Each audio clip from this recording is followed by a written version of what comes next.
All right. And we've got our little bubbles that are moving. Mm. Welcome to What's the Big Idea, John Wineland. Thank you, Andrew. Yeah. Glad to be here, man. I'm so excited to be here. It's been a while coming. I love I get these 30-minute drives into the city, to the studio whenever I'm sitting for a podcast. And so I just get to kind of meditate on my curiosity with the person I'm going to sit with. And there was no shortage of questions and things that I'm excited to learn from you. And before we dive into the art of sacred intimacy, I like to start the show with appreciation. Okay. I'm fortunate that I only do this with people who I really admire, respect, and am inspired by. Okay. And your reputation preceded you before I met you. So Mickey and I I think it was the art of sacred intimacy with David Data. Yeah. Right? Yeah. You guys David, co-taught one. Yeah. And we had an incredible experience. I feel like we got the download like 75% of the way through, and we just turned it off and started having great sex. I think you were not alone. There were like 300 people, and all of a sudden cameras started going off. And so I knew of you as like one of the leading voices in sacred sexuality and intimacy. But as I was starting to get to know you, what became apparent about who you are as a person is just that you lead with such kindness.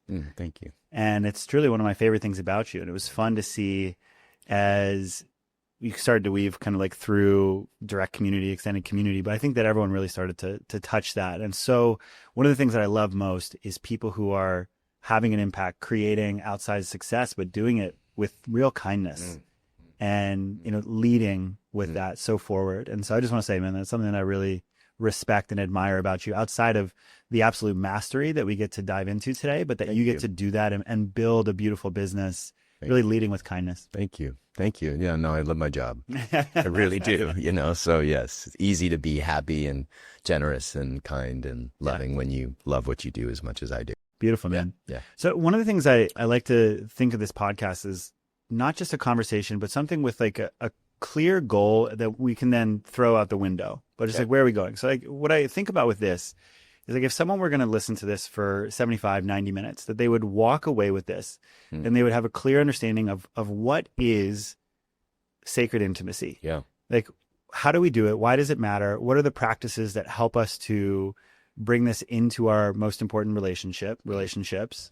And like, so that they walk away from this and they can actually give it to a partner and start. Yeah. So I think that what might be helpful as a starting point to provide some context for the conversation is just to hear your definition of what is sacred intimacy. Okay. So I would define sacred intimacy as the expression of the divine through relationship, right? So it doesn't necessarily mean you could make any relationship sacred. Yeah. But when the relationship itself is an expression of love, is an expression of consciousness, is an expression of the divine, however one wants to define that, and that people can feel it. It radiates. It inspires. It uplifts. It not that there's not challenges. There's going to be challenge in every relationship, but that also becomes, as we will get into this, that also becomes part of an expression of the divine. So tantric practice, it's often misconstrued, as sexual practice, and it's really not. I mean, tantric. I mean, that's part of it, but that's only a little part of it. Yeah. That Osho brought on board, in the 70s and 80s. But Tantra itself is the expression of the divine through the body. Yeah. And if you think of relationship as a body, right, that there's two people and one body, and the expression of the divine through that body of relationship is what I would consider sacred intimacy. And so if we could decouple sacred... Which let me say this. Yeah, which is not static.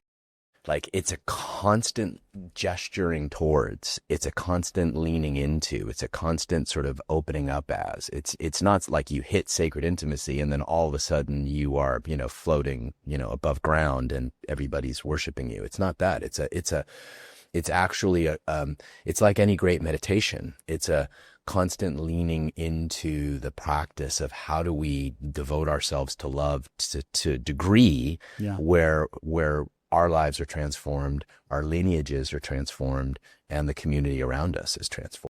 Yeah. So if we were to kind of decouple sacred intimacy from sexuality, which we'll get to more directly. Yeah. But I'm curious then, so if you were to think about even having a conversation like this, like how does one open themselves up for real intimacy? Like if you were talking about like right now, like us looking eye to eye, how does one do that? Even for a listener or a watcher who's watching this, like how does one open themselves up for the divine to flow through them? That's a beautiful question. The first thing is you feel your own heart.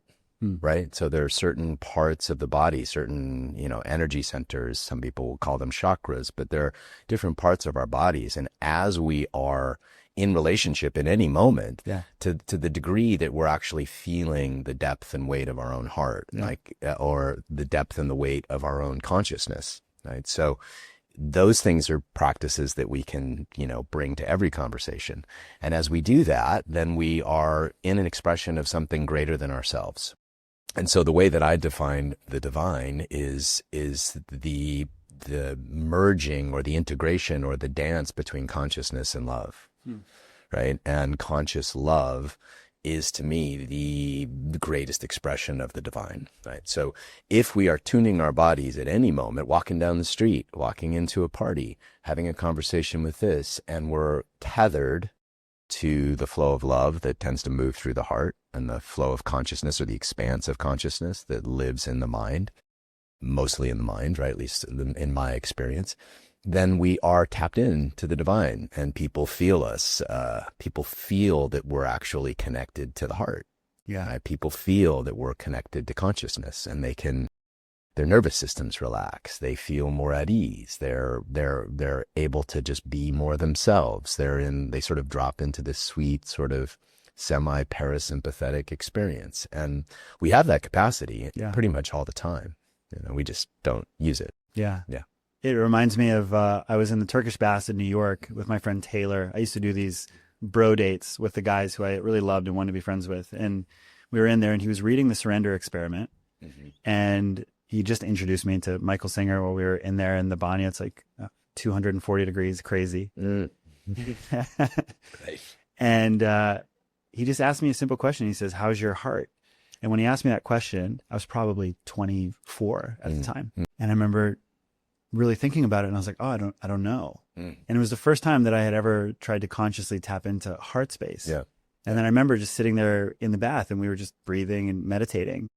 But that simply breathing into my heart was a palpable energetic shift. Yeah. It was the first time that I had ever tapped into that. Yeah. And we can go as deep as we want in any moment. So for example, the heart space has a physical component, right? You can feel the weight. I usually just encourage people, feel the weight of your heart, like actually feel the density.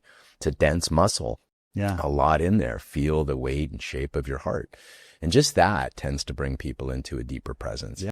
But then you can feel the heart as an emotional experience, like feel the emotional aspect of your heart in this moment. Yeah. What's true? Are you having anxiety? Are you feeling bliss? Are you feeling right to just be tapped into the emotional truth of the moment? Yeah. And then there's this sort of, what would you call it? Infinite capacity of the heart. There's the heart is actually a portal into the universal flow of love, right? And if you take your awareness and put it in what the Hindus would say, the very center of the heart, consciousness. They think consciousness lives at the very center of the heart. Yeah. And you just really feel the center of your heart, the energetic, expansive center of your heart. It's an infinite portal. Yeah. If you meditate on it long enough, you'll start to feel it. And so at any moment, we can play with any of those three aspects of our heart. And as we do that, just naturally, we're becoming more embodied. Yeah. Why? Because we're not putting our awareness on the thought loops. We're putting our awareness on the aspect of our heart. Yeah. Yeah.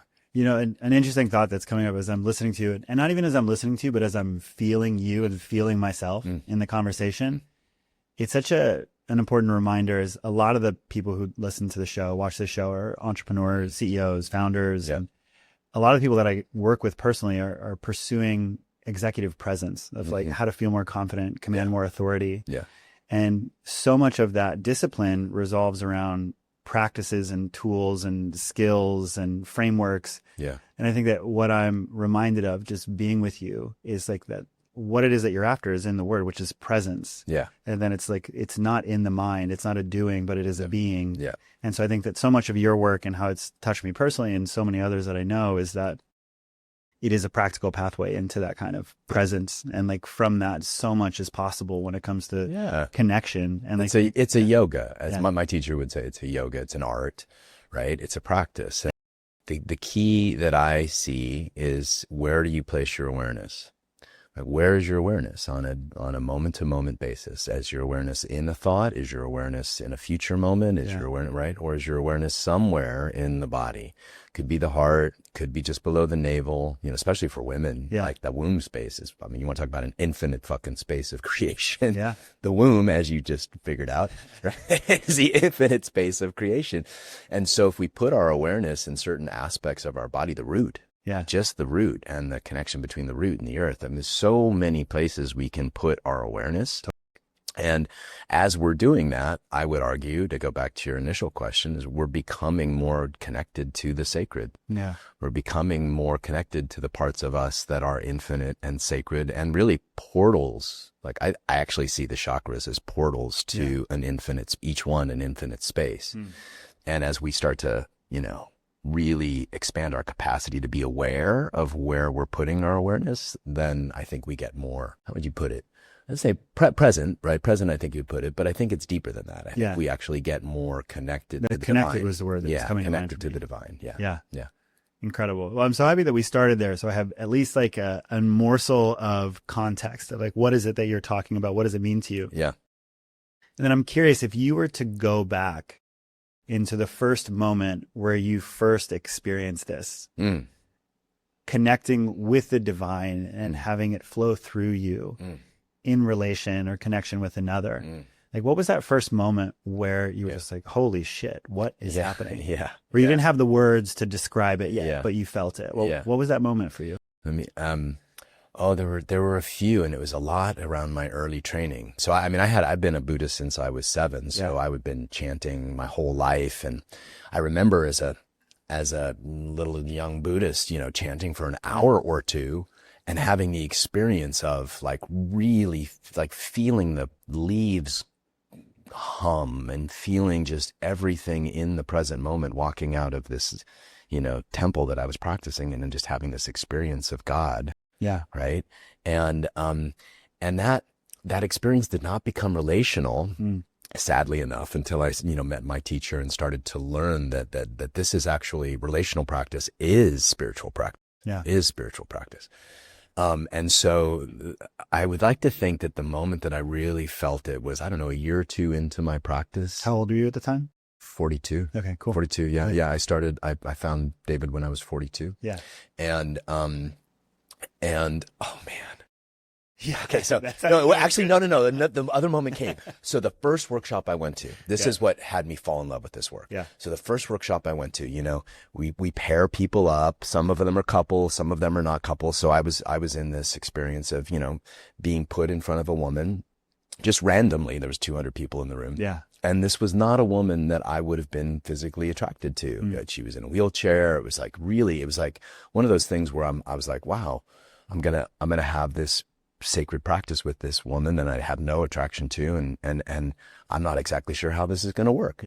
And as we went into it, and as we got led into these practices of like feeling deep into her heart and feeling the flow of energy through her, and sort of getting my spine right, getting the front of my body soft and open, we started to have this experience that I think changed my life. Like that was the moment where I totally fell in love with this woman. And I was like, my God, she's so beautiful. She's so radiant. She's so deep. And I had this moment of, wow, if this kind of love can be created from, in this experience with two people who don't know each other and probably aren't attracted to each other, and this depth of love can be created, that must be God.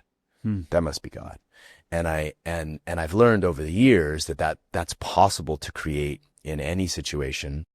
The most challenging, however, is to create it with your partner on a consistent basis, because there's all kinds of other shit. We'll talk about it. We'll get to the challenges. But the actual practice, 10 minutes, 20 minutes, 15 minutes. And I see it all the time. Yeah. I see it all the time where people just absolutely fall in love with each other. And I think they're just waiting for permission and structure to do so. Yeah. So that they can really feel what it's like to be in union with another, even if it's non-sexual, even if it's just intimacy. Yeah. Yeah.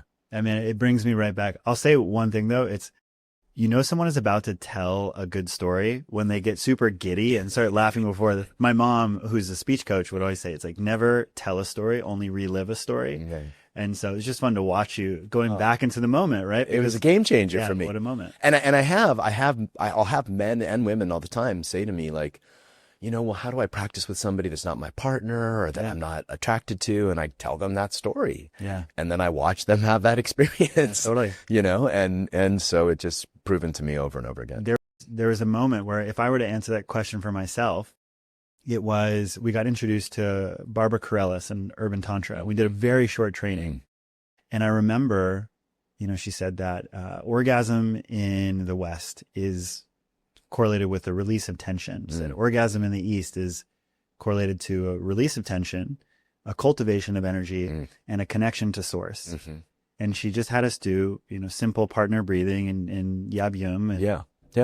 And I remember coming out of this lovemaking session with Mickey, and I was like, wow, if that is how we were connecting, there is no way that lovemaking could ever get old. Yeah. Because it was the first time where I correlated it for me with just a meditation practice, which is like, look at the simplicity of meditation, but it's like, how would meditation ever get old? Yeah. Right. And so it was just like that type of presence and expansiveness. And so what it gave me, this introduction to Tantra and intimacy there was like, oh, wow, there's an infinite space to explore here with my partner. Yeah. And it just completely, I oftentimes say, of all the personal development work I've done, I would go back to that moment as probably the most significant ROI of any personal growth work that I've ever done. Yeah. Because it went from a fixed boundary of like what's possible in connection to truly infinite. Yeah. Yeah. And so, I mean, and that's the thing about tantric practice is that because you're connecting to the infinite, you're connecting to something that's patternless. We're filled with patterns. Yeah. Especially in our sex, right? Yeah. Our sex, our relating, we're filled with pattern and sort of capacity limitations based on our childhood and our history, et cetera, et cetera. And when you tap into the infinite, of course. And when you tap into the infinite, all of a sudden, the amount of possibilities of where something could go or how deep it could go totally transforms. Yeah. And a lot of people have the experience that you just described, which is like, I never thought that was possible. We've been together 25 years and we've never had this kind of experience. And so, yeah. Yeah. Okay. So I'm going to ask for one more moment. So that was the moment, like, let's call it like a bit of an awakening moment. Yeah. But what was the moment that you felt the call to teach? What was the moment where you said, like, this is not just something I'm doing for me. This is something I'm called to really teach. Yeah. Yeah. Well, I think it was, I don't know if it was a moment. It was sort of a building, desire to lead. Started with men, right? Like, and so I was in these practices and I wanted to be around other men who were in these practices. So I found a few other guys and we were all doing, all in the David's community in Los Angeles. And so we created this men's group. Can you provide a little bit of context when you say David, just for... Yeah, David Data was my teacher and, sort of one of the leading thinkers on sacred sexuality and sexual polarity and Tantra in the West. And just, I'm sure most people in this podcast know him. So he was my teacher for almost 16, 17 years. But for the first 3 or 4 of that, I was just really steeping in it. Like, fuck, this is amazing. Like, I had no idea. Like you, I had done, 7 years of Tony Robbins and a bunch of other personal landmark. And I've done a bunch of other personal development. I was like, no. This is it. Like, this is tapping into something that's going to ripple out everywhere into my life. So I got into the men's work, and as I started to practice with other men, it just, people started to go like, hey, men started to go, what are you doing? What's that? Tell us, show us how to do this. And so I think it was probably 3 years in, I started to just have monthly men's circles in Santa Monica, and, sometimes there'd be 3 guys there. Sometimes there'd be 30 guys there, and it would just be, I'd made no money, but I did it for 2 or 3 years, just really consistently. And then, enough people were interested that I was like, you know what, this is something I can start to bring. And, in that world, becoming a teacher, takes, you're not trusted to even assist for 3, 4, 5 years, right? And then you assist for 3, 4, 5 years, and then maybe you get to teach a practice, and then you teach practice. So it wasn't really an environment that was conducive to training teachers. In fact, they were like wanting to filter and screen every, including me. They were like, well, you're not ready. And they were probably right. But so it was one of those things where I had to fight a little bit against. Could you say more about why that is? Why is that training period so long in the realm of, sexuality? Intimacy? Well, I think like any art, right? There's this moment. It's usually what I see in my teacher training program, because I created a whole program to try to teach teachers, is that it takes 3 years. And especially in the realm of sexuality, what happens is as you start to open sexually, all your shit starts to come up. As you start to open the center column, like all the trauma that's there starts to come through. Yeah. So it's real easy to get lost in the emotional, navigation of your history, your past. So you need at least 2 or 3 years of like being in a community and being polished and being refined and really steeping in the practice. And then you need a few years of learning how to transition from being a practitioner into like learning how to hold a group. Sure. And so in our programs, it's like what we found is that you've got to assist for a year or two to develop the muscle between I'm holding this space and then I'm in this space. And then I'm holding this space, then I'm in it. Yeah. And then I'm, like, so I'm literally like developing the agility, and that takes years. Yeah. And, if you were going to teach ballet, or if you were going to teach martial arts, or you were going to teach anything that has, deep meaning and history, it would probably take 3, 4, 5, 6, 7 years. And I'm seeing it now because we're just hitting year 7 of my teacher training. Like I'm seeing the people that have been in for 6 years, they're starting to blow up. Yeah. And they're starting to blow up for the good reasons, not just because they know how to market, but because people can feel them. Yeah. That these guys have been in it, they've gone into the underworld together. They've polished each other. They've stretched. They've created massive range. Yeah. And it shows. Yeah. People feel it. Yeah. Beautiful. So we were talking about that question of like when you knew you were called to teach. So it's a long journey, but even in there, like what was that? How did you know that this was your path? Well, I'd been in men's groups that were non sort of embodiment men's groups or sexuality and men's groups that had sexuality involved.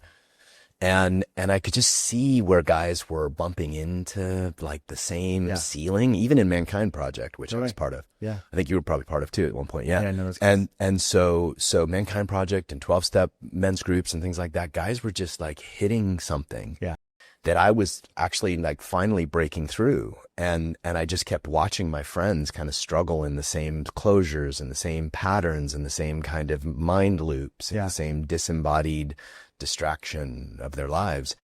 And I just felt called, like men need this. Yeah. And this was before, men's work started to gain this was, 2014, 15, something like that I really started to turn it up. And I did my first men's group and men's weekend in London. And guys, and it was just like in this little studio in the center of London, and as I just started to see, I started to get the feedback. Yeah, like, oh shit, like wow, this is really opening something up for these guys. And then it went from just being sort of a hobby to like, no, this is becoming a dharma. And then after about 7 or 8 years, I started to include teaching couples. Yeah, teaching co-ed work, but it started with men. I'm curious with the men specifically and bringing men together, because you've been doing it for how long now? 16 years. 16 years. Yeah. So what do you now know that you wish you knew when you were on that plane to London about to lead your first retreat? Yeah, that's a great question. What matters most is the creation of the field of love. Like the field of love is the portal through which whatever's going to happen in the workshop is held and elevated and transmuted. So my job is to create a container that is just so imbued with love, and then to get them to to amplify it through their practices. Yeah. And if you create that field of love, then you don't have to worry about what practice and when to do, and it all just emerges. It all just emerges. And so I think in the first few years, and I see a lot of teachers struggle with this, is they're like, okay, I'm going to do this, I'm going to do this, and then pretty soon they've got way too much planned, and it's all based on their patterned thinking and and they haven't actually set up a field of love that people can drop into and surrender to and trust and all of those things. And what I'm seeing, we just had it was 2 weeks ago, I was with EMLT, which is like 60, 70 guys in Shasta. And what always blows me away is how deeply they fall in love. Like just, it's not just challenge. Like challenge without love doesn't quite work. But if you add those two things, like these guys like literally love each other more than they've loved any other men, and they've only been together 6 months. And they're also holding each other and challenging each other and standing as ancestors for each other and commitments for each other. And that field of love just gets, how can I put it? It calls for the deepest magic. And so that's sort of how I build workshops nowadays. I'm happy I asked this because I can notice my brain is like, okay, but now how do we do it? But just like you said, it's like, we don't want to just get into like, here's what I'm going to do next and here's what to do. It's the most important thing is how to set that container. You can't make it a technique. Yeah, I mean, you can and you can't. So let's imagine at a very rudimentary introductory level, it's like, let's say that a couple finds this podcast. Yeah. And they're like, okay, we're going to start learning about some of the actual pillars of sacred intimacy, some of the practices and what we can do. Yeah. But how does one create that container of love? How do you set that? Yeah. Well, let me step back and talk about the pillars just so that people can have a sense. So the way this is my second book I'm writing, and it was originally the 3 pillars of sacred intimacy. And those were intimacy, meaning we're the same. Like I'm human, you're human, I have a soul, you have a soul, I'm love and consciousness, you're love and consciousness. Like and the recognition of our sameness, of our union that way, right? So it's the removal of space. It's the removal of space. And intimacy has no sexual charge to it, right? Like it doesn't have to. It's just being so close, right? Yeah. The second pillar, which is the tricky one, is how devoted to love, to the field of love, are you in your relationship? So I could just turn it to you and say like, hey man, you're in a relationship, you just had a baby, right? Like, so when what you're doing, how you're thinking, how you're walking through the house, how you're speaking to Melissa is amplifying the field of love or whether it's dampening the field of love.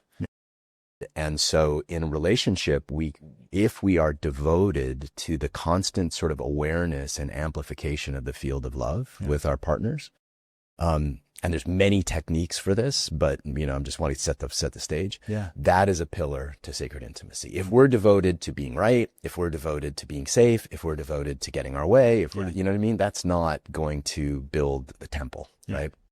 And then the third original pillar was sexual polarity, which is this arc of energy that happens when you have a masculine pole and a feminine pole. It doesn't matter the gender.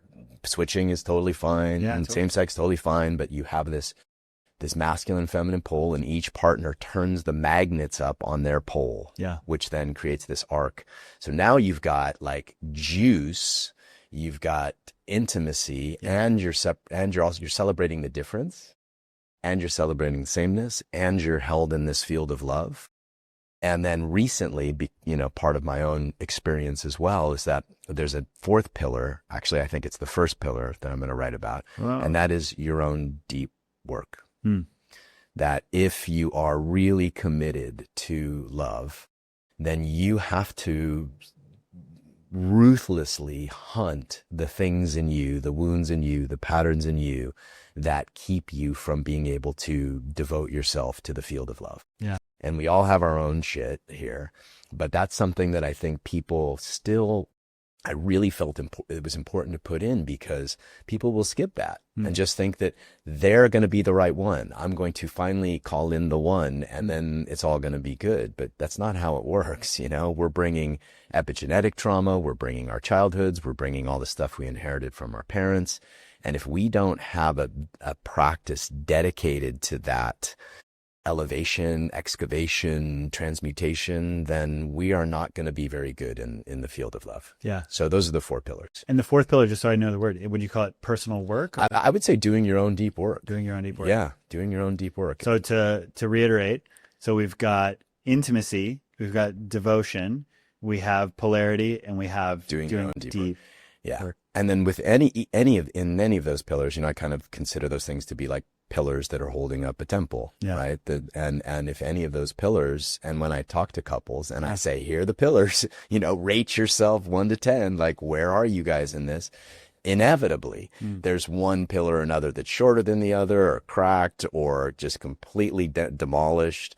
And the temple's like, you know, hanging from a thread. Yeah. And so when I work with couples and, you know, when I try to teach this, I'm like, here's how we take a holistic view of creating and sustaining.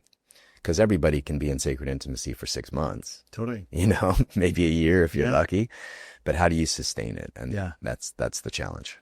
Beautiful. Yeah. And so, and you shared those to provide some additional context before talking about, okay, so if you're going to journey into these realms and explore these things, how do you start by setting that container of love? Yeah. Well, it's literally a physical container. Yeah. I mean, I'm a huge fan of, you know, fuck date nights, like temple nights, right? Date nights are just kind of, okay, we go to dinner, you know, we go to a movie. Totally. Rarely like creates the sort of connection that people want, but a temple night, okay, like even with kids, like, you know, one night a week. If couples could just dedicate one night a week where they set up the bedroom with candles and they, you know, and I know you and I've talked about this, right? Totally. And they ritualize and ceremonialize like the coming together, right? They do a little practice separately beforehand. She gets in her body, he gets, you know, deeply grounded and present. And then they come together with this intention of creating, of feeding the field of love that's holding the entire family, that's holding their relationship, right? And so that's a perfect place to start. I mean, there are other aspects. I'll give you a separate, different one. You know, the practice of repair, right? The practice of repair. And so ruptures are inevitable, right? Sure. There's going to be ruptures in any relationship. Yeah. What creates the field of love is the security that comes from knowing that your partner's going to look at their stuff and they're going to communicate their needs and they're going to hear your experience and they're going to validate your feelings. And that also creates the field of love. So there's each pillar would have, you know, a subset of practices. And I'm going to write about this in the book. Each pillar is going to have a subset of practices. Their intimacy practice, just to breathe together and eye gaze, right, is a beautiful nervous system regulation practice, you know. And I'll give you a third one just to give some examples. Part of being devotional to love is being devotional to your partner's nervous system. So if you're feeling and I think, you know, you're probably having this experience at home, right? Like, so if you're in the middle of something and you're busy or you're distracted or whatever, and you could feel Melissa's nervous system is tweaked. Yeah. Like your capacity to elevate from whatever your personal stress of the moment is and be devotional to her nervous system, whether that's just stroking her spine or kissing her neck or telling her how much you love her or how great a job she's doing or anything. Yeah. You've now like amplified that field of light and you can feel it. It's like the space will get juicier and you hum at a different level just because you spent 5 minutes to be devotional to her nervous system. Yeah. And that to me is the aspect of the, you know, the action of love that I think separates, you know, the Gottmans have their ideas. This one's mine. Like this is like, if you're devotional to your partner's nervous system and you really care for it consistently, there's going to be a lot of juice and trust and safety in the relationship. Well, let's go even deeper, which is, so I think that like, any couple has been in one of those moments of feeling like your partner is in the midst of the emotional storm. Yeah. It's like masculine is judging, like irrational, feminine doesn't feel the presence or the connection that they want, and around we go. Yeah. It's how, and let's do it through the lens of the masculine if you're open to, which is like, how does the masculine devote themselves to regulating the nervous system of their partner? Okay. That's a great question. Two ways. Yeah. One is their own personal practice. Yeah. Right. So if you don't have a meditative or yogic or embodied practice that downregulates your own nervous system, if you don't have a breath practice, if you aren't aware of your breath, if you're not breathing into your lower belly, good fucking luck regulating a partner in fight or flight. It's almost impossible. Yeah. In fact, we see it all the time. It's almost impossible.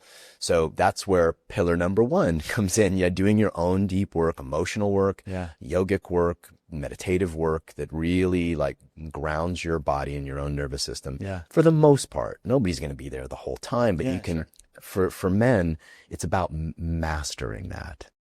Like to really step into what I would consider sacred intimacy. Men have to master the capacity to downregulate their own nervous system and train their own awareness. They can do that. No one's going to do it perfect. We're all going to fuck up. Yeah. But if they can just start gesturing towards that for the rest of their life, their capacity to meet that moment that you just talked about gets expanded. Yeah. And so they get to take it off the mat, is the way my teacher would describe it. He's like, surrender, relax into consciousness as much as you can, as long as you can, every day. Take it off the mat and then take it off the mat. Yeah. And so, so that's one. Can I add one thing there? Yeah. So if there's a guy out there who hears that and they're like, okay, well, where do I go to do that? I think that you mentioned that you really got your start in men's groups. Yeah. As did I. Yeah. And in my own way. And I would say that having a group of men that could be as small as 3 or 4 guys who just come together consistently, not to just talk about things, but to feel their feelings. Yeah. For me, outside of some of the practices I talked about earlier, but has been some of the most rewarding and meaningful growth work I've ever done in my life. Yeah. Just having the capacity and the wherewithal to be with my own emotions and communicate them. Yeah. Like you just said, translates directly to my comfort being with not only my romantic partner's emotional storms, but that of my child or my co-parent or whoever that might be. Yeah. Well, and men need nourishment. You need your cups filled, and men's groups are a beautiful way to do it. And I think a lot of men's groups miss the actual practice part, like the getting on the fucking mat, opening your body, deepening your breath, getting into consciousness, feeling the infinite, all of those things that actually really downregulate a man's nervous system. Yeah. And so there's a second part to that, which is if you have that practice, the masculine gift, the deepest masculine pose, let's call it, is to be a yes to what is, a loving yes to what is. So the world is having experiences all around us, right? Yeah. Our sacred masculine, let's call it, is the part of us that is a yes to what is. Like, okay, that's happening. All right. How do I open my heart into that? All right. That's going down. Like, how do I look at that? Right. And so that practice of being able to hold that pose when your partner's in an emotional storm is, I think, the first sort of orientation. Now, I know the question that always comes up is like, well, what if she's being abusive? And what if she's that's where your healthy masculine says, don't talk to me like that. Yeah. If you continue to talk to me like that, I'm going to leave the room and I'll come back when we can have loving, kind conversation. Yeah. Right. That's a healthy masculine. Yeah. The sacred masculine is like, all right, like this is where it is, man. I'm walking into the storm. I feel good. Like I'm going to love her bitchiness. I'm going to love her complaint. I'm going to ravish her, her swamp monster. Right. And that's the harder practice for a lot of men, but that is no one can do that all the time. Yeah. But to be able to do that for a partner that you just know is having a moment, they're not like abusing you. Totally. That's different. They're like having a shit moment. Yeah. And to be able to like come in and just like love on that, like use your body because you're in your body, man. Yeah. Use your body to press love into her and help to release the mood. That's a valuable thing for a man to bring to a relationship.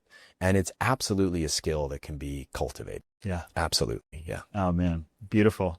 And so, that really brings us into kind of how we can regulate our partner's nervous system. And so I'm curious if you were to look at, even each of these pillars, like you said, it has a whole taxonomy of skills and practices and other things. But I think what would be amazing to hear. It's like if you were to just go through them and think about, like you had even talked about breathing with your partner as like one of the simplest intimacy practices, right? Yeah. And so I'm curious, like what would be one of the breathing practices that you would recommend? And I mean, I have a personal experience of this recently. I'm 6 weeks into having a newborn with Mel. Yeah, you're a perfect example of We had this. 3 of the worst weeks. I think either of us would say this in the entirety of our relationship. We just typically don't bicker at each other, but it was just so fucking hard. Yeah.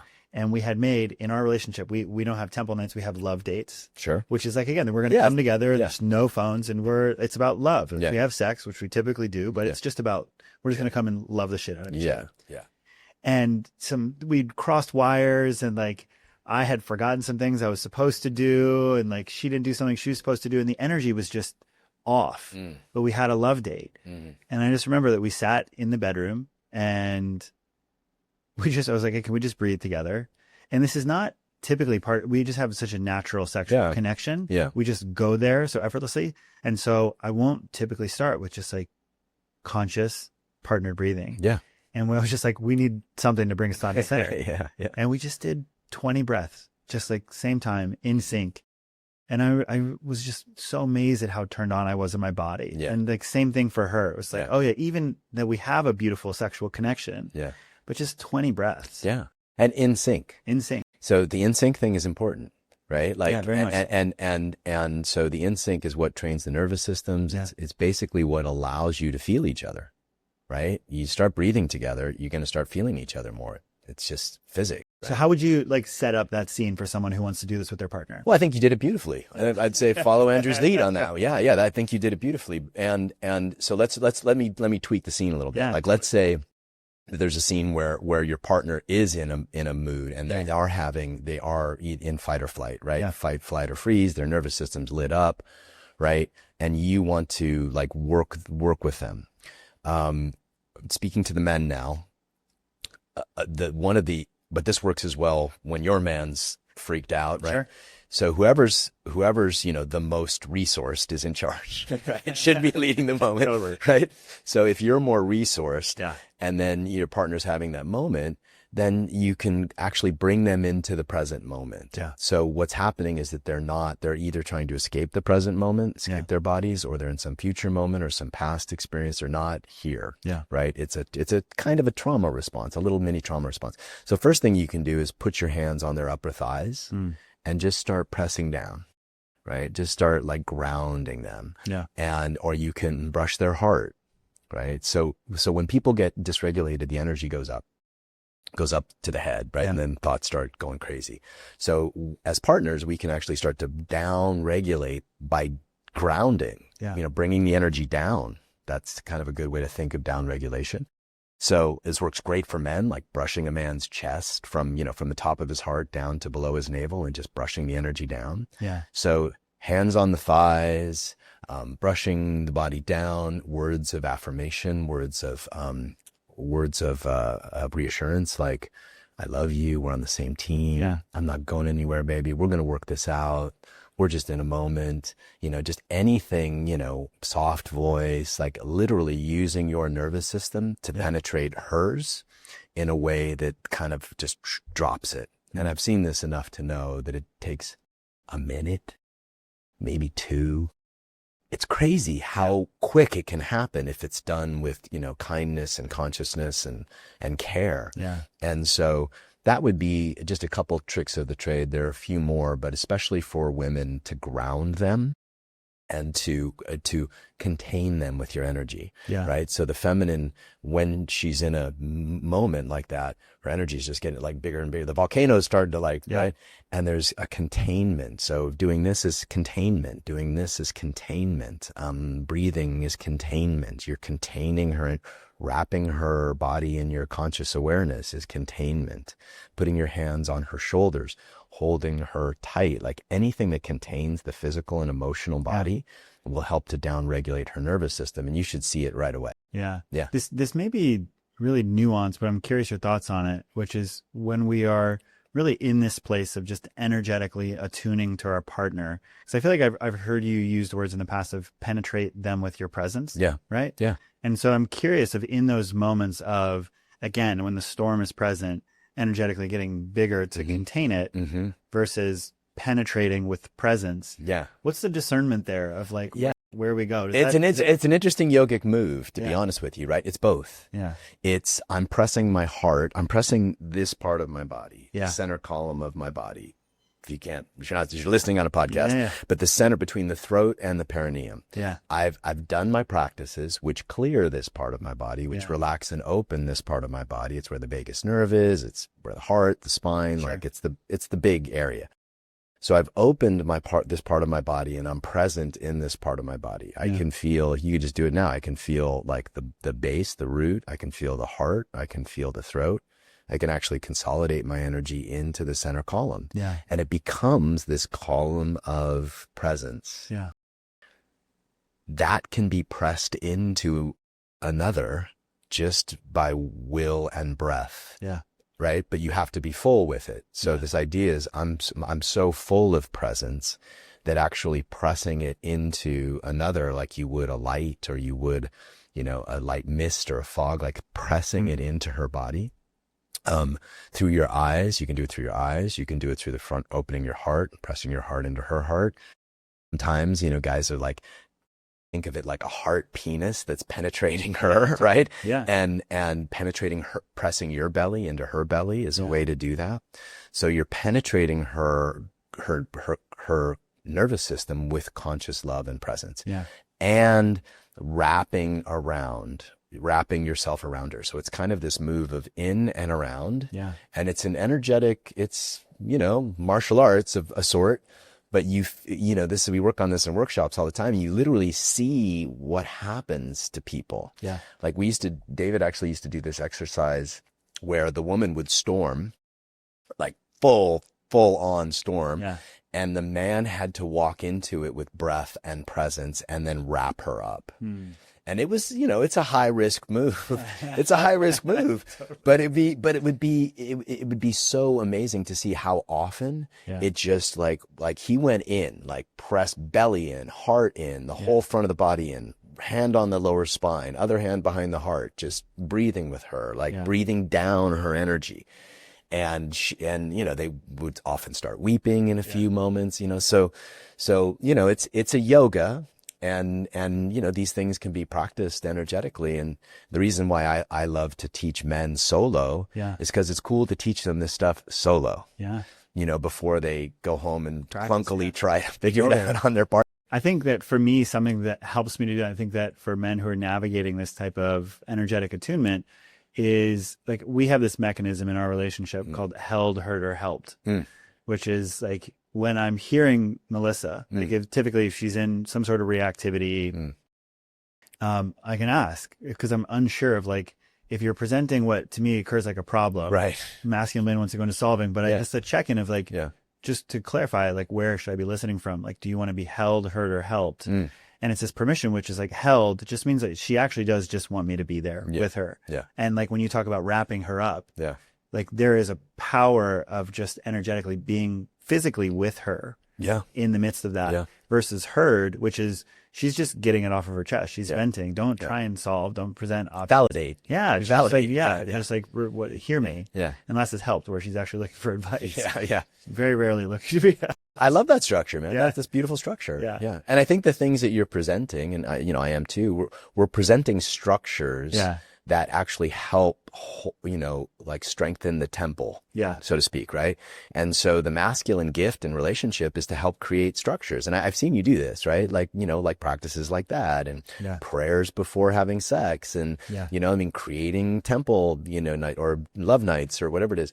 And then those are structures. Yeah. And where I see men struggle a lot in really creating this field of sacred intimacy is they aren't bringing the structure and direction that will help to hold all of the energy she is. Yeah, which is a great lead-in, which is if you're looking at the tangible structures and rituals that people can create. You already talked about temple nights. Yeah. But what are those rituals that I think Stephen Covey says, like, you are not what you do, you are what you do consistently. Mm-hmm. Right. Totally. And so it's like, I get curious when it comes to intimacy, sacred sexuality, what are the rituals that have the biggest return on investment in your eyes? I mean, I mentioned the two that, repair, totally. repair. Well, I'll add a third, repair, and then creating space for sexual depth. Yeah. Right. I mean, let's face it. Like, in life can be tough. Life can be challenging. New things coming on. Without the juice of sexuality, it's really hard to, without the oxytocin, quite frankly, it's really hard to stay bonded and feel like you're on the same team. So a man who's leading well will recognize that and be like, all right, we need 2 nights a week where we're really just caring for each other. Maybe we have sex, maybe we don't, but we're just coming together in love. And then the rest of the time, we're doing our thing. We're being good partners, blah, blah, blah. So recognizing what the field of love needs, I think, is the first step. So the ritual nights, I think, are important. Play is really important. And to lead her and you into spaces where you guys just get to play. In whatever that means to you, that's an incredible structure to have. The repair, like making sure that repair is honored and practiced, because it is a practice. Imago dialogue's a practice, nonviolent communication's a practice. And then the other one that I think a lot of people miss is having consistent praise practice. To make it, I try to give couples this like 10 minutes a day, like 5 minutes a day. You're just going to praise the shit out of, like, from what they wear to the way they said that thing to who they are as a person. And you just practice praising 100%. Each other. It's so crucial. I even look with me and Melissa, we started doing this. I forget if it's Hendricks or Gottman's who came up with their like check-in. You know what I'm talking about? I don't. Oh, so we have our own. And so it's once a week and it's 6 questions. It's, what are you grateful for? What do you appreciate about the other person? What do you appreciate about the relationship?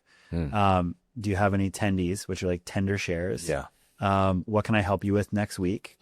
And then, what are you looking forward to? And we do that every Sunday, and it's like typically like 10 minutes. But as much as anything that we've done, just that conversation once a week has like transformed the level of connection and ease that we feel. And safety. I imagine you both, like at the end of that conversation, you both feel more secure in the love. And I think what a lot of people, at least in my world, get lost on is they get lost on the sexual juice, and they forget how important the emotional safety and just the field of safety in the relationship is.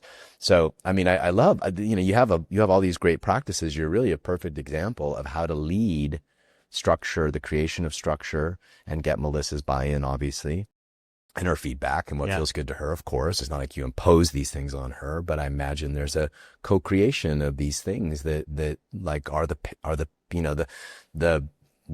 trunks and the big branches of the tree, you know, that are really. Well, but the reason that I feel so called to your work and the exploration of Tantra is probably because I over-rotate too much on structure. And I'm great at it. And it creates really meaningful experiences for myself and others. And so, but releasing structure into infinite presence, right? And what is, so that's where I oscillate from, realizing that. And I think that's, for me, I think sacred sexuality and why it's so important is because it gets me out of the place of having such rigid constructs. Well, it's the, I mean, and our friend Layla talks about this, and this is something, but this is magic. Right. Like, the stuff that I teach is teaching people how to work with energy. Like how to cultivate energy, how to direct the energy, how to share the energy, how to use that energy to open you up into new possibilities. So the antidote to masculine rigidity is the practice of magic, and to really call it sex magic if you like, but anytime we're cultivating sexual energy and then using it, a great example of this that I've been working with a lot of couples on is healing, right? Like, so cultivating a bunch of sexual energy and then working on a part of her body or his body with that sexual energy that liberates some wound or some stored pain. That's magic. That's sex magic, right? And I was working with this couple and they cultivated all this energy, and, they weren't having sex, but they were just cultivating the energy. And then I said, figure out like where in her body is there some kink or something. And he went right to her womb and just started devouring her womb and just like just loving the fuck out of it. And then she started to get super excited, and all kinds of interesting stuff started to happen. Yeah. And you could feel, and then she started to weep, and you could feel that he used magic to help heal something that maybe she could have gotten to herself, maybe not, might not have been as fun and intimate, and that's a really great example of how to work with magic. Yeah. Yeah. Well, we're basically an hour in, and what I love about this conversation is that we haven't even really talked about sex, right? So it's like the leading voice on sacred sexuality, but it's like when we talk about intimacy and sex, it's like we spent an hour, or it'll probably be like 90 minutes talking about intimacy, talking about connection, talking about nervous system regulation. It was a big part of it. Yeah, totally. Big part of it. And so, there's one thing I want to touch on at one of the sacred pillars before we get into more the bridge into sacred sexuality, which is when you think about polarity, like if you were just to quickly introduce us to the concept of sexual polarity, why it's so important, and for both masculine and feminine humans, like how do we actively cultivate our masculinity, femininity in a way that generates kind of connection? Yeah. Well, I think the basic premise, the easy way is join a men's group and a women's group, right? You'll do it. Women practicing together, women just sitting, having lunch together, create estrogen and oxytocin and right. And men just sitting together, in silence creates dopamine and testosterone. So that's an easy way to just kind of like join a men's group, join a women's group, practice together. That's what I practice with a lot of men a lot of the time, just because I want that juice. Yeah. So that's an easy way. But the basic premise in practice, and if, people can come to my workshops, we separate men and women. We do separate masculine, feminine practices. The basic premise is to ground as the infinite depth of consciousness for the masculine. Yeah. And to do that with your entire body, right? To ground as consciousness, to like really rest as consciousness. But unlike regular meditative practice where you're supposed to dissolve into consciousness and sort of leave the body, this is different. This is taking consciousness and then pressing it into every cell of the body. So using your breath, using your ground, using the will of your life force, every cell of your body is present. So when I'm sitting in front of you, you feel embodied presence. Yeah. So that's the masculine practice, to really cultivate the yoga and practice of embodied presence. Yeah. There's way more to it, but that's just the beginning piece. From there, from embodied presence, you can ravish her into dust. You can love her like an angel of the divine. You can throw her over your shoulder and slap her butt. You can play, you can do all kinds of things, but it comes from this mountain of embodied presence that she's feeling and you're feeling through your body. Yeah. So that's the masculine practice. The feminine practice is really to open up your body to, think of it this way. The universe is filled with energy and emptiness. Every atom, basically empty energy. That's the universe, right?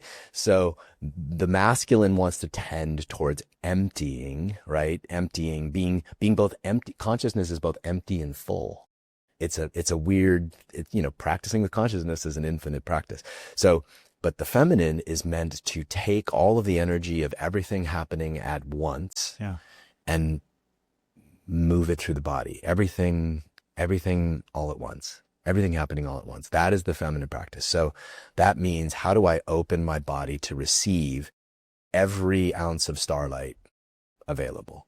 How do I open my body and move it through my body in a way that somebody who's standing in front of me feels like they're being bathed in starlight, right? Or they're being, so I am, David would call it love light. So taking the light of the universe and then moving it through your body and turning it into love. That is the quintessential. Again, there's so much more to it, and other people have different definitions, but basically the use of energy to create love in all of its forms. Love as rage, love as desire, love as sacred submission, love as dominance, love as brattiness, loudness, whatever it is. Yeah. And so to train her body to be able to move energy at that capacity, and it is a capacity, is the quintessential feminine practice. And men can do it too. In fact, I teach men to do it. Like, men should learn how to do that, and women should learn how to ground as consciousness. And that way we're whole, complete, human beings. Yeah. Yeah. When I think of polarity, I think of being probably 10 years old and walking by a Walden's books and seeing men are from Mars, women are from Venus. Yeah. And like, my kind of juvenile brain, like trying to, what's going on here? And I think about it, but I'm curious, like, for you, working with both men and women, what are the biggest misconceptions or just ways that men and women miss each other in this realm of intimacy and sexuality? Well, and this is part of the misconceptions about polarity in general, right? Yeah. Like, so obviously we all have both. We're all both energy and consciousness, love and consciousness, right? So we all have both. In a moment of polarity, it's a conscious decision for one partner to minimize their grounded consciousness in their body and become energy. Yeah. And that partner's in the feminine, and it's a conscious decision for the other one to do the opposite. So there's no shoulds here. This is like, oh, we're wanting to create this arc of energy, so we're going to turn up our magnets in these directions. So where people get fucked up is they think, I have to be more masculine so that I get loved. Or I have to be more feminine so that I get loved. Or I hear a lot of women talk about, like, I'm so masculine and da-da-da-da. And and so we beat ourselves up with this idea of polarity. And I think this is one of the detrimental ramifications of David's work, is that people miss the nuance. Yeah. And they miss they take the words and they kind of run with it in their own, wound. Yeah. And so that's a big issue. That's where people miss each other, is this feeling of like, my partner needs to be more feminine and my partner needs to be more masculine and or I need to be. And that just is beating each other up as nothing. Totally. So what I recommend instead is, and this is a practice you guys can try, is cultivate. Like, so for you, if you knew that things were tense between you and Mel, and you spent 5-10 minutes before walking into the house, like really grounding, really feeling how much you love her, like feeling the part of you that just, like, you turn yourself into an embodied presence, Godfuck, an instrument of Godfuck. And then you walk into the house and don't say it, you don't have to say it, you don't have to announce it. I'm practicing as God, you just walk in and you just like wrap her in that. Yeah. Just like give her your best practice. Yeah. And then, time it. How long does it take for her to respond? Yeah. A sigh, a smile, a kiss, some opening. It's usually like a minute or two. Yeah. And so I think people don't want to take that responsibility of like, how can I evoke something out of my partner rather than demand it or complain about it? Like, how can my body and my practice just naturally evoke a relaxation or an opening in them? And I think people miss that, and so they're constantly pointing to the other and not really taking their own practice into consideration. That's beautiful, man. Yeah.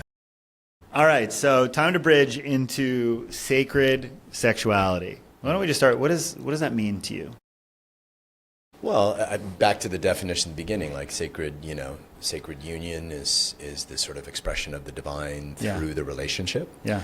And sacred sexuality would be the expression of the divine through sex.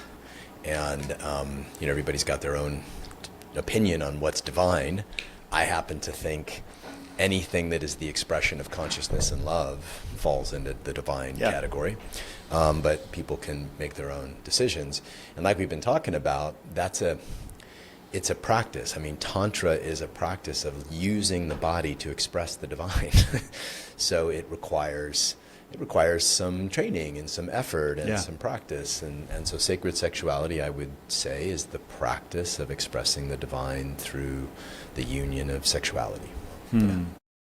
And so for someone who is starting to use their body now as a conduit for channeling the divine, connecting with someone else, like, what have you seen to be some of the most important or like foundational skills to master? Breath. Yeah.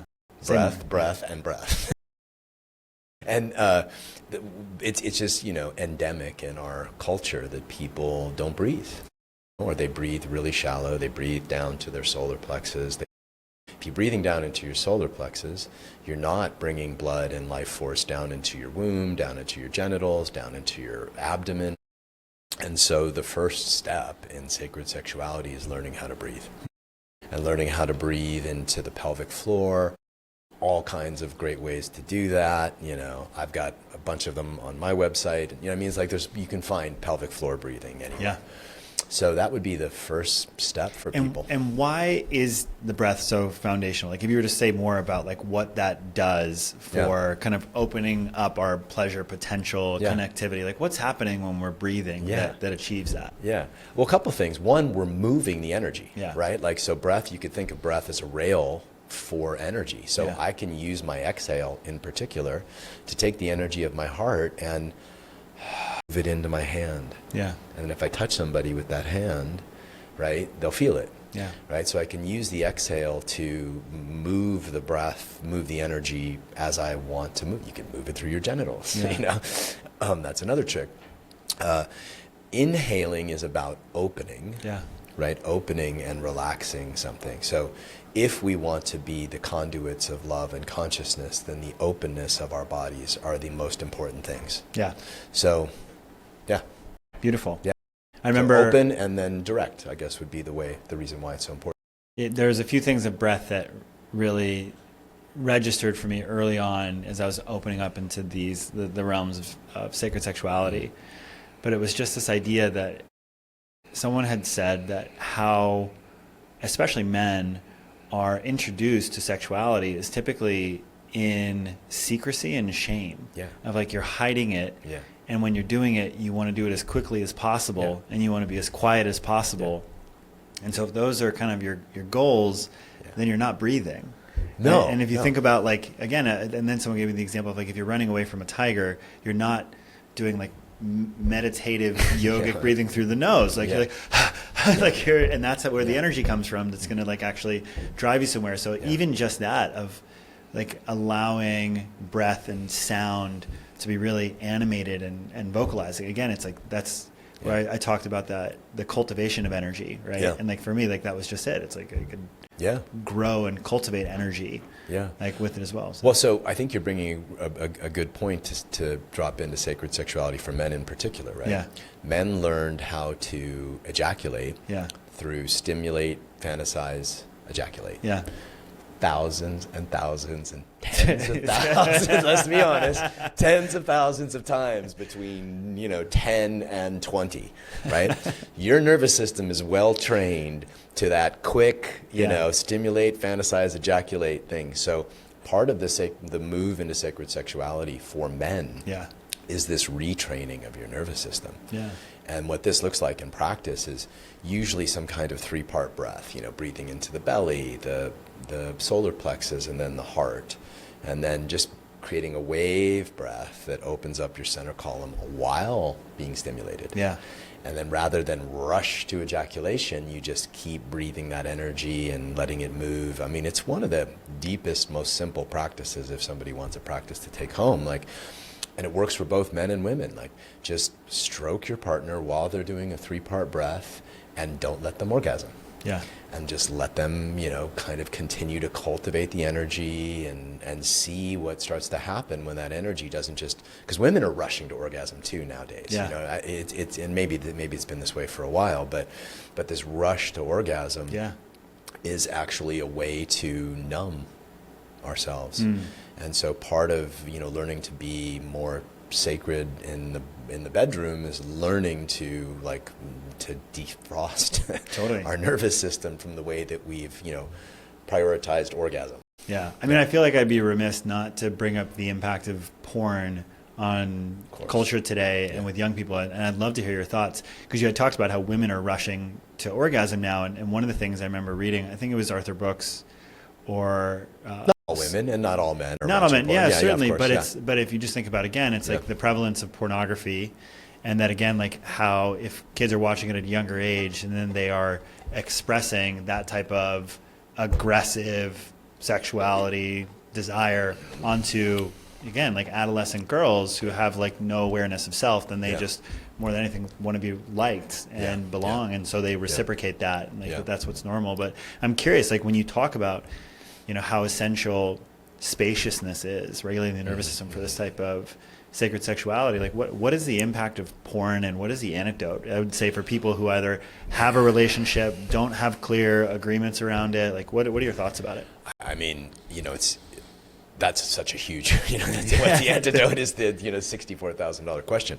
I mean, I think it has to start with conscious parenting. Yeah. It has to start with the environment, because you got to think that porn is often a reaction to an environment of dysregulation, right? Not always, but it becomes an addiction because it helps to, it's a dopamine release, it's a stress release, Totally. it helps to numb feelings, right? Any man out there knows what I'm talking about. We've all done it. And so the antidote for men in particular is to feel, right? So see what happens if you don't jerk off. Yeah. And then try to breathe and feel. Yeah. And this, men who, and I've coached a lot of men through getting sober in this way, from porn, and 2-3 days into it, they're feeling a lot. And then is, okay, how deep can we go into those feelings? How can you create a container to like be with what's underneath the addiction? Because it is an addiction. Yeah. Any addiction is just really mostly feelings that haven't been felt. And the way that we're scared to feel them, and we don't want to feel them, so we use whatever. We use drugs, alcohol, nicotine, sex, porn, all of it. Yeah. It's not the problem, it's the solution to a problem. Yeah. Right? It's a symptom of a deeper problem. Yeah. And that deeper problem is usually some deep pain that's not been felt. So the simple answer to the question is feel the thing, feel it. Yeah. Feel it, guys. And that's a big thing of what I work with men, like, okay, how do we create containers where guys can feel it all and then be loved in feeling it all by other men, and validated in feeling it all.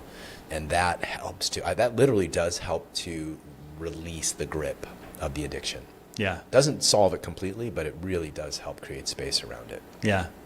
I very much resonate with that. Yeah. So, we talked about breathing, and I get curious about, for people who resonate with a lot of the pillars that you've introduced today, but they're interested in exploring into the realms of, again, like actually putting our bodies into these positions and exploring with our partners, but they might not feel as comfortable or know really like even how to begin that conversation. Yeah. How does one start to open up that conversation to more expansive, exciting, taboo topics that they're not well versed in? Yeah. Well, I think you got to get a shared language. That's why it all changed for me when I went to a workshop. Yeah. Where all of a sudden there was this whole set of possibilities that I've discussed, some of them I've discussed here, that were just not possible before. So I found my teacher, and so I suggest, I really suggest, it's like if you wanted to learn how to play tennis or piano, you go train with somebody who knows how to play tennis and piano. Yeah. And I think that helps create a shared language for the couple, and then they can start to unpack things from that shared reality experience, that shared desire, all of those things. So that would be my first suggestion: is come to a workshop or go to somebody else's workshop, but just go to Bali and learn. You know what I mean? Like Totally. So those things matter, and putting yourself in those positions matter.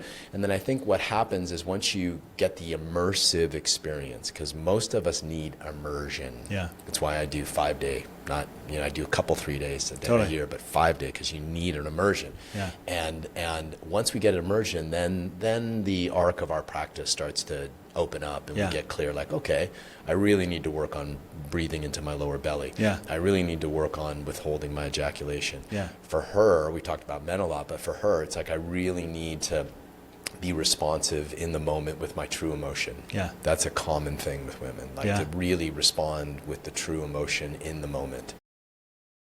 I really need to work on moving energy through my body in a way that makes him happy to be alive, So these are all things that we learn when we immerse. Yeah. Beautiful. One of the things that I always love giving my guests the space to do is that you're such a fountain of wisdom here.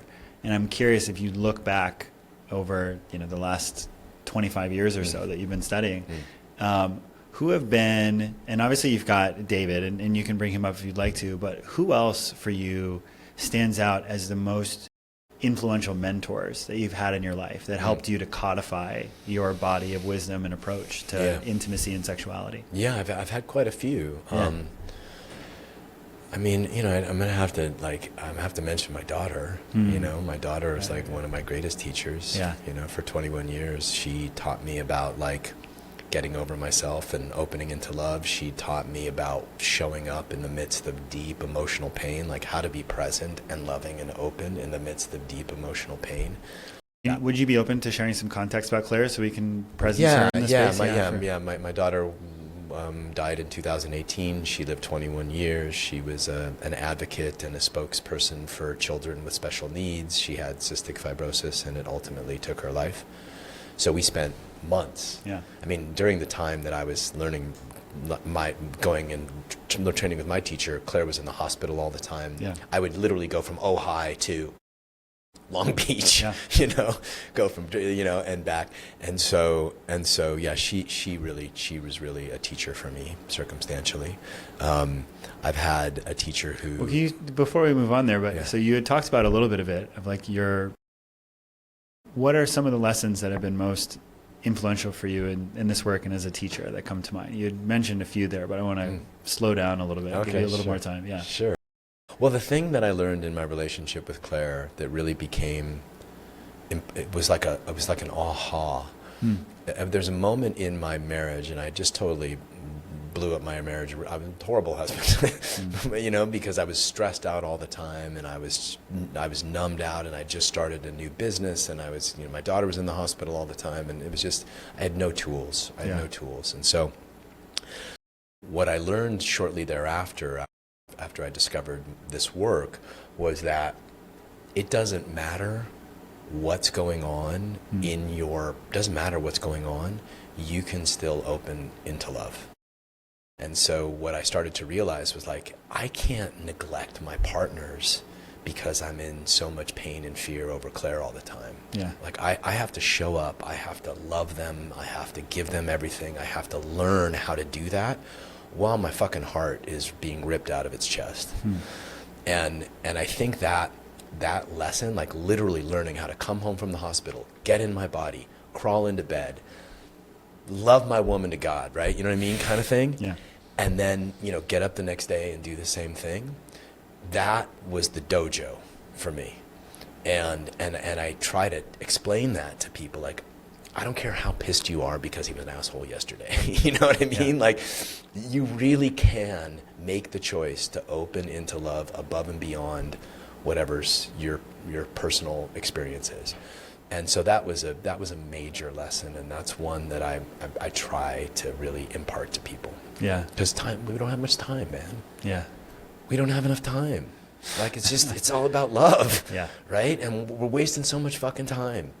And let's not do that. Yeah. That's the other lesson from Claire. We don't have time. Yeah. You know, we don't, man. Like, you know, who knows when it's our time? Yeah. You know? So. What's your connection like with her now? Oh, I'm actually in the process of doing like a year-long prayer practice for her to sort of just find her way to and this is more ancestral work, right? Yeah. To find her way to her community of ancestors. Wow. So I've been working with a teacher in Varanasi and doing puja and prayers every day to really help her find her place. So that's my connection with her, is really helping her do that. Yeah. Incredible, man. Yeah. So you asked about other teachers and other people. I mean, I don't want to share a bunch of teachers here, but there's been a man who's taught me in the ceremonial and shamanic realms. Yeah. Because people then reach out to them, and I don't know if they're available to that. Yeah. There was a man who taught, who I studied Wang Chung martial arts with, who not only taught martial arts, but taught just so much about energy, how to move energy through a body, especially a masculine body. I've worked with, I can't mention Cass. I did a long time work with Cass Phelps in Kauai, who's an amazing teacher of nonlinear movement. I mean, man, I've had, the way that I set it up is, and I trusted David's advice on this. He's like, pick a modality. Yeah. It's like your modality and master it and make that the trunk of the tree. And so that's what I did. I mean, I studied with David on and off for 16 some odd years, and then there would be branches like, oh, I want to go practice like creating ritual, and then I want to practice, different kinds of men's work and martial arts and different meditative practices. I recently went to Joe Dispenza and and got off on that. And Joe was fun. So I'm just like letting the branches grow, but it's all sort of held in this trunk of embodiment and sacred sexuality. You just spoke about it so beautifully with Claire, and as we kind of navigate towards a close, I just get curious that for the people who've listened to this, like if you were to close on one note, one thing that you wish all people could know about the art of sacred intimacy, what would that be? Okay, this is going to sound a little cliche, but it's just really true, and I hope people can get this, is that everything that you want is here in the present moment. Like the level of depth, connection, openness, connection to God, joy, energy, like it's all in this moment. And learning how to be like fully slotted with your entire body in this moment is the greatest practice. And it's a practice that can be done whether you're with a partner, whether you're not with a partner. It brings peace and joy no matter what your situation is. So learning that capacity to just be in love with the present moment and be in love with yourself in the present moment is sort of the great springboard, I would say. And so, Mr. Wineland, for people who want to try that belief on for size, that everything we want is available in the present moment, what are some of the best ways for people to connect with you, both virtually and offline? My website, johnwineland.com. I've got workshops there, programs listed there. We have an online portal that's like a community of 500 people around the world with a bunch of practices and calls with me every month, so you can do that as well. So I'm out there. A podcast, I do my own podcast. It's called The Embodied Relationship Experience. So I'm out there, making waves in whatever way I can. Who doesn't want the embodied relationship experience? That's what I say, man. Who does not want the embodied relationship experience? Oh, dude, brother, it's I was just walking with you in the hallways, and I was saying, man, what a gift that I get to post up on a Tuesday morning and lock in with you for 90 minutes, just going into your heart and your mind and extracting all these little nuggets of wisdom and beautiful truth, man. So I'm so grateful to you, the man you are in the world, everything that you're sharing. I'm already better off for it. It's had an impact in past and previous or past and current relationships. And so just got a lot of love for you, man. And I'm so excited for where the path leads for you and to see everything that comes. And so, and I'll speak, I've gone through John's programs. I have several friends who've gone through, I always mess up the acronym. EMLT, which stands for what? The Embodied Men's Leadership Training. I have several friends who've gone through that. All of them have been totally transformed men on the other side of it. So highly recommend for men who are looking to go a bit deeper there. But love you, buddy. Thanks so much for coming in today. Let me just praise you for a second since we opened here. I want to praise you for the community leader that you are. Like you really hold, here in Austin and I know in other places, like you really hold a beautiful pole of just loving presence, community, inclusion. He was so generous to me when I moved to town. So just a deep bow to you and the man you are, the stand you are for other men, like the way I know how important men's work and men's groups are to you too. So just thank you for being that guy. And just thank you for being you, man. Brother. Really just a pleasure to know you. All right, hopefully our next conversation is on a surfboard. Yeah, that would be really nice. That would be really nice. All right, thanks everybody. Signing off. See you guys.